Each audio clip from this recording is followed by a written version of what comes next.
गोस्वामी तुलसीदास जी ने एक बहुत सुंदर पद की रचना की है, जिसमें वो कहते हैं कि समय बड़ा अनमोल है।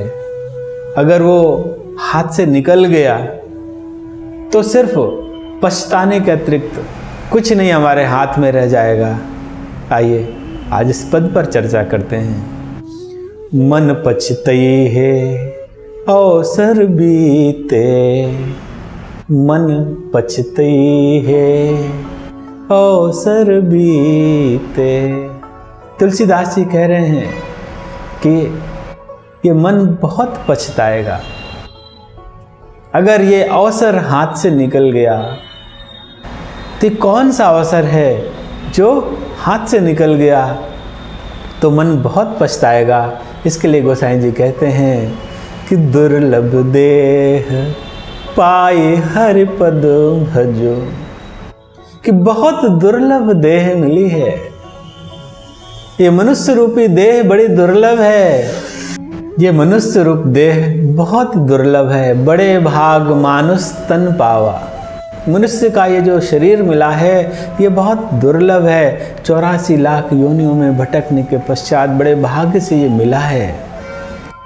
तो इसके उद्देश्य को जानो, हरि पद भजो, श्री हरि के चरणों में भजन करो। कर्म बचन बहु हीते। तो ये जो श्री हरि के चरणों में भजन होना चाहिए, मन वचन और कर्म से होना चाहिए। यानी हमारे कर्म भी हमारे प्रभु के लिए ही समर्पित हों। हमारा मन, हमारे वाणी, ये सब क्या है? प्रभु के लिए समर्पित हो करके। क्यों? क्योंकि इस देह में जो कुछ भी प्राप्त है ये सब प्रभु की कृपा से ही है।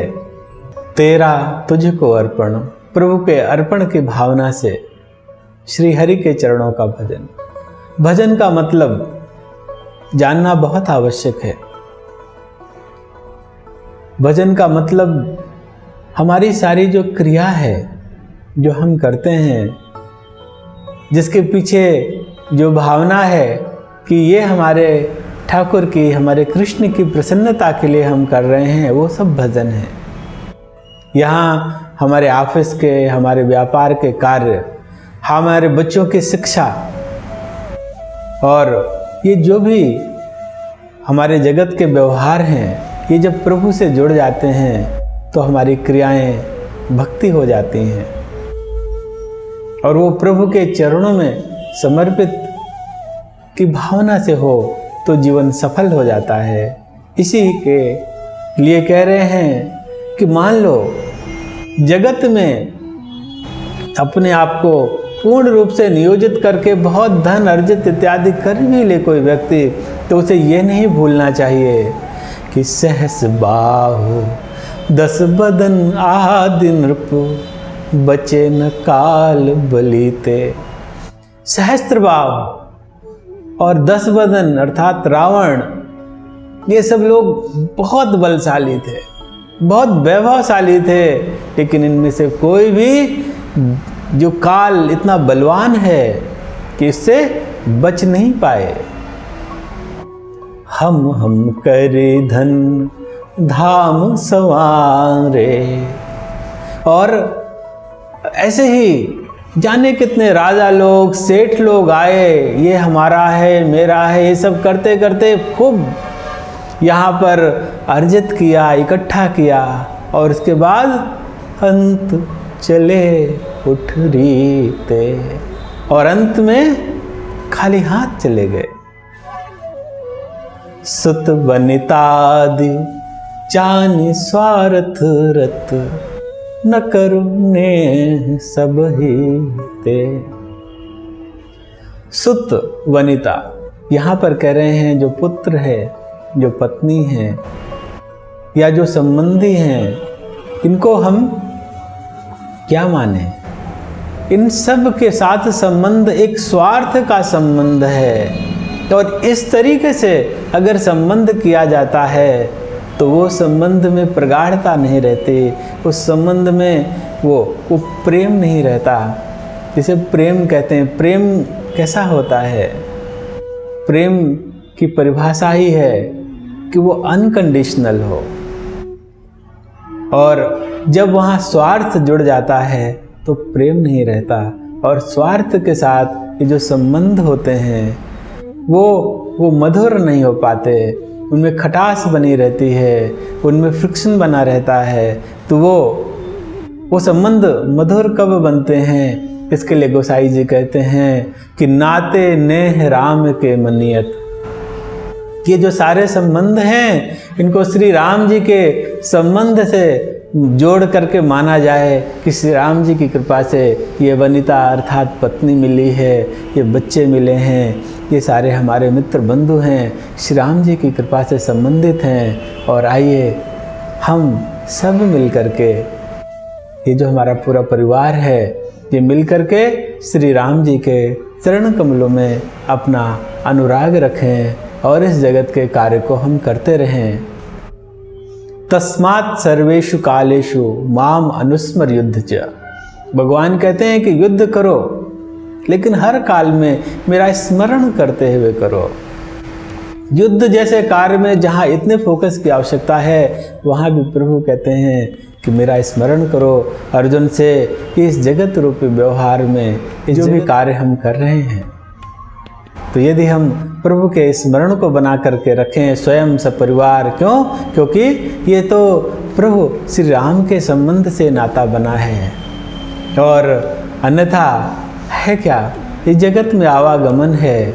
जैसे यात्री जाता है रास्ते में, बस से, ट्रेन से, जहाँ भी जाता है, दूर का सफ़र होता है, बहुत दूसरे यात्री मिलते हैं और उनके बीच कुछ बातें होती हैं, उनके बीच संबंध बनता है और बाद में यात्रा समाप्त होते ही सब अपने अपने घरों को चले जाते हैं। ऐसे इस जगत यात्रा पर हम आए हुए हैं। यहाँ हमें कोई माता पिता के रूप में मिला है, कोई भाई बहन के रूप में मिला है, कोई पत्नी पुत्र के रूप में मिला है, कोई पति के रूप में मिला है। जिस रूप में जो भी हमें मिला है वो इस देह के रहने तक है। तो प्रभु के कृपा से ये सब जो लोग मिले हैं, ये सब प्रभु के भजन में हमारे साथ चलें। घर ही मंदिर हो जाएगा, घर ही सत्संग का स्थान हो जाएगा और हमारी क्रियाएं प्रभु को समर्पित होने लगें। कार्य तो सारे वही हों, लेकिन सेंटर में फिर प्रभु आ जाएं तो हमारा सारा जीवन भक्तिमय हो जाएगा। ये बात यहाँ पर कह रहे हैं। क्यों? क्योंकि फिर मन पछताएगा अगर ये अवसर हाथ से निकल जाएगा, क्योंकि बहुत अनमोल मनुष्य जीवन हमें मिला है। और अगर मनुष्य ऐसा ना करे, वो सोचे कि नहीं नहीं, ये तो मेरा पुत्र, मेरी पत्नी, मेरे बच्चे और इन्हीं पे ही पूरा जीवन इस तरीके से अपना मानते हुए, प्रभु का ना मानते हुए बिताए, तो क्या होगा? अंत तो ही तजेंगे पामर। अंत में सब तुम्हें तज देंगे। देह छोड़ते ही क्या होगा? तुरंत इसको ले जाया जाएगा, इसे जला दिया जाएगा, इसे दफना दिया जाएगा। तू न तजय अभीते। तो इस बात को समझ करके तू अभी से क्यों नहीं इस बात को तज देता कि ये सब मेरे हैं। इसको तज दे कि सब मेरे हैं। ये मान, ये सब प्रभु के हैं और प्रभु की कृपा से मुझे मिले हैं, ताकि हम मिलकर प्रभु का आश्रय ले सकें। अब नाथ ही अनुराग जाग जड़। बहुत स्ट्रांग शब्दों में कहते हैं, हे जड़, हे मूर्ख, जग जा। मूर्ख कहते हैं जो अज्ञान में खोया हुआ है। कहते हैं तुम अज्ञान में खोए हो, जग जाओ। नाथ ही जो नाथ, हर अनाथ के जो नाथ हैं, ऐसे भगवान श्री राम, इनके चरण कमलों में अनुराग करो, उनके चरण कमलों में अपनी प्रीति लगाओ।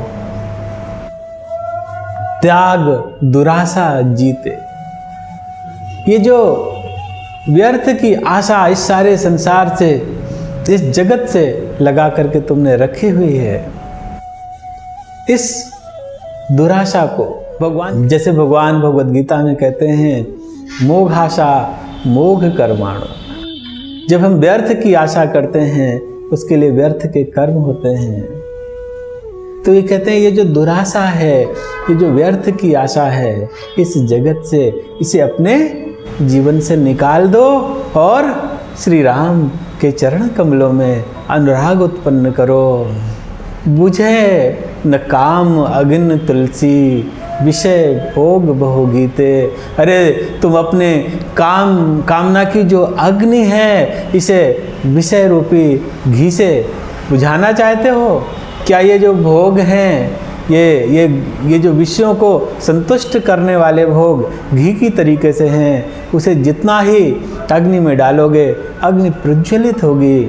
ऐसे ही ये जो विषयों से तुम अपने काम को तुष्ट करना चाहते हो तो तुष्ट तो नहीं होगा, बल्कि इसकी निरंतर अभिवृद्धि होगी।